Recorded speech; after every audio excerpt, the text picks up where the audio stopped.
Bismillahirrahmanirrahim. Assalamualaikum warahmatullahi wabarakatuh.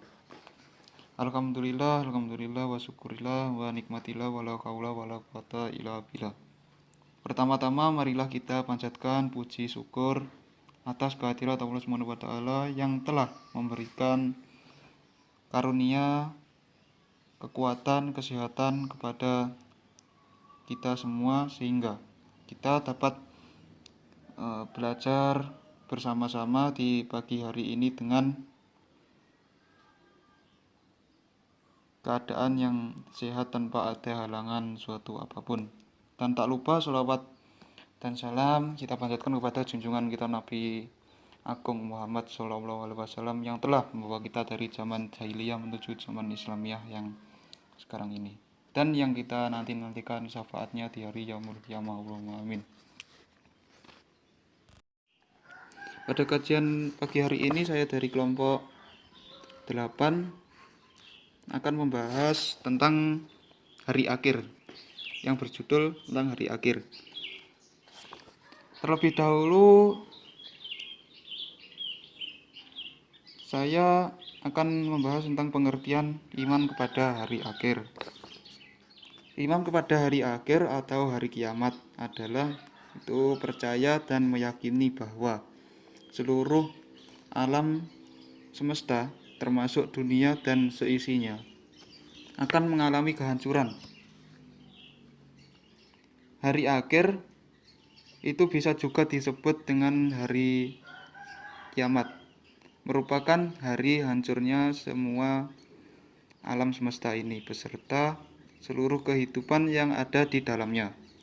Hari akhir juga bisa dipahami sebagai hari berakhirnya kehidupan di dunia yang fana ini dan memasuki awal kehidupan baru yang abadi di akhirat. Pada kehidupan abadi itulah manusia akan mendapatkan kepastian hidupnya. Apakah hidupnya akan berhasil dan berbahagia, atau sebaliknya, hidupnya akan celaka dan sengsara. Jadi, beriman kepada hari akhir juga harus diikuti dengan beriman kepada kehidupan akhirat dan semua peristiwa yang terjadi di dalamnya. Di antara peristiwa penting yang terjadi pada hari akhir adalah itu kebangkitan manusia dari alam kubur.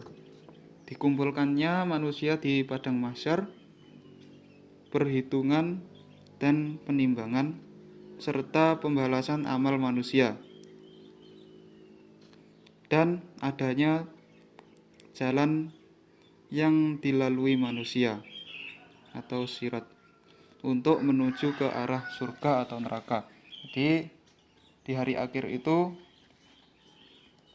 bumi akan digoncangkan dan manusia semuanya pasti mengalami kematian.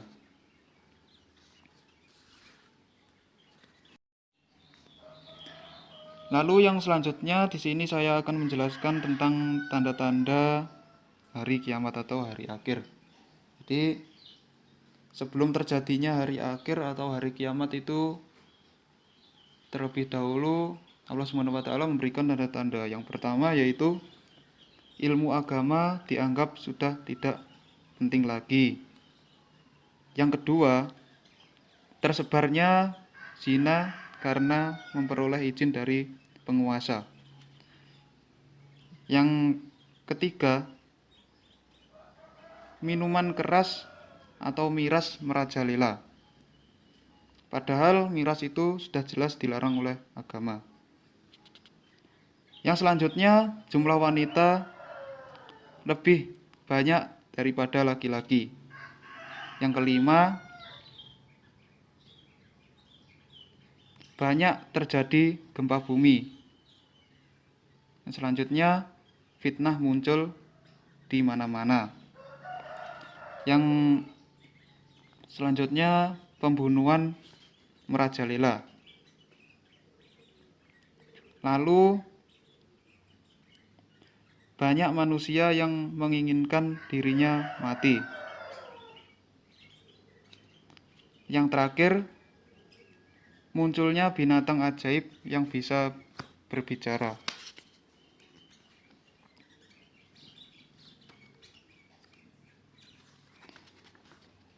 Lalu yang selanjutnya, di sini saya juga akan menjelaskan tentang dalil tentang hari akhir.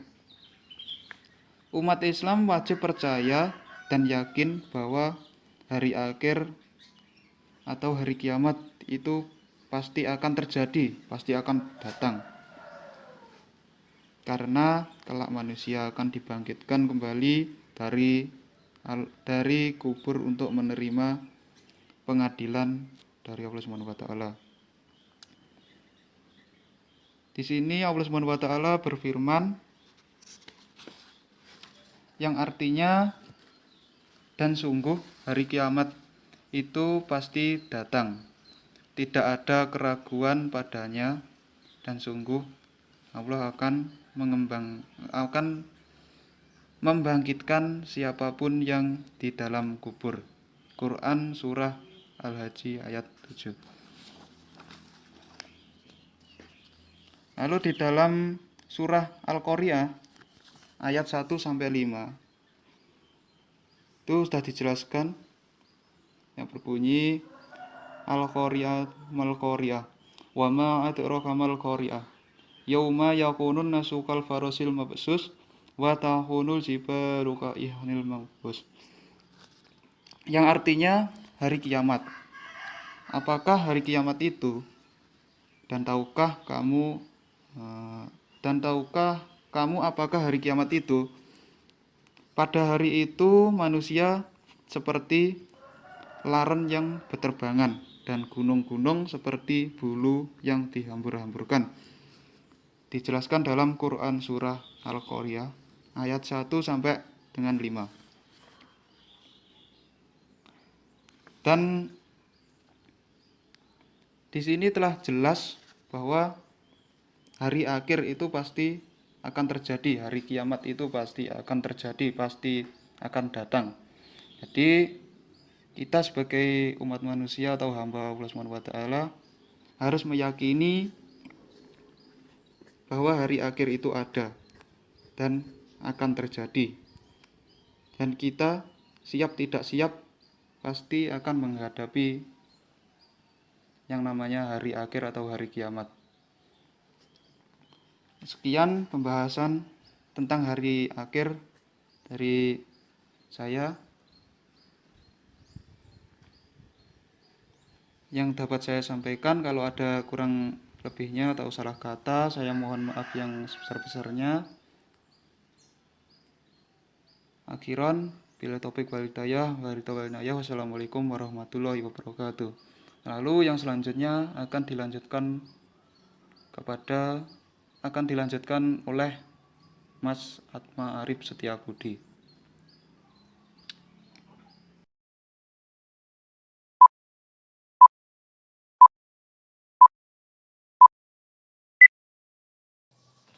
Bismillahirrahmanirrahim. Assalamualaikum warahmatullahi wabarakatuh. Saya akan meneruskan dari apa yang sudah diterangkan oleh teman saya Mas Agus Adi Prayogo. Ya, saya akan meneruskan yaitu tentang nama-nama hari akhir atau hari kiamat dan artinya. Dalam Al-Quran ada disebutkan nama-nama lain untuk hari akhir ini. Di antara nama-nama yang disebutkan oleh Al-Quran tentang hari akhir ini adalah 1.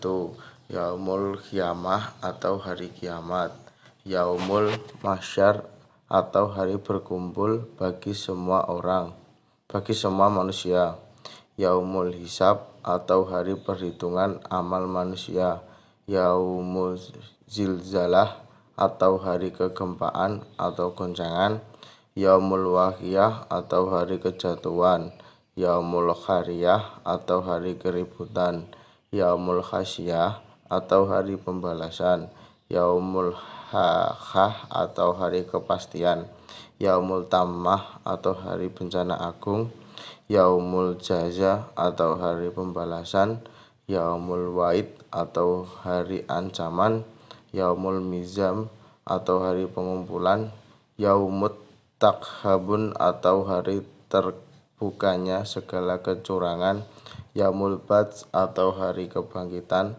yaumud din atau hari perhitungan, dan yaumul kulud atau hari yang kekal. Dua macam kiamat. Dikutip laman Kemendikbud, ada dua macam pengelompokan hari kiamat yang seperti disebutkan para ulama, yaitu kiamat sugro, yaitu kiamat kecil, terjadi kematian yang menimpa sebagian umat manusia, misalnya mati seorang karena sakit, kecelakaan, musibah, tsunami, banjir, tanah longsor, dan sebagainya. Dan yang kedua yaitu adalah kiamat kubro atau kiamat besar, terjadinya kematian dan kehancuran yang menimpa seluruh alam semesta, dunia porak-poranda, rusak, dan hancur. Kehidupan manusia akan berganti dengan alam yang baru, yakni alam akhirat. Hikmah beriman kepada hari akhir. Dengan beriman kepada hari akhir, maka manusia akan mendapatkan hikmahnya, di antaranya: 1. Menyadari semua makhluk akan rusak dan akan ada kehidupan yang abadi di akhirat. Yang kedua, menyadari bahwa seluruh kehidupan manusia, baik ataupun buruk, akan menerima balasan dari Allah Subhanahu wa Ta'ala. Yang ketiga, meningkatkan sikap disiplin dalam beribadah kepadanya dan menjauhi segala larangannya. Dan yang keempat, memberikan ketenangan dan ketentraman dengan kepasrahan dan kesabaran, serta keyakinan bahwa kebaikan dibalas dengan kenikmatan dan kejahatan akan dibalas dengan azab. Dan yang kelima, mengendalikan diri agar tidak mudah terpengaruh dengan keindahan dunia dan lebih-lebih mengutamakan kepentingan akhirat.